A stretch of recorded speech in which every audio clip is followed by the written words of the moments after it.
So what I would tell commissioners of leagues is if you have a team in an area where they just won't let them operate, we'll find a place for you here in the state of Florida. So Florida is the latest to welcome sports back to its state. Last night, Arizona said live sports without fans can resume this weekend. Now, those two states are not surprising since they are part of reported plans with multiple leagues.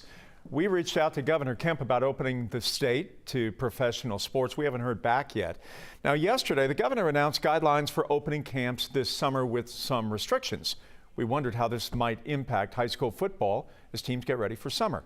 GHSA Director Dr. Robin Hines told us no decisions on summer football camps have been made, and the football schedule has not been released.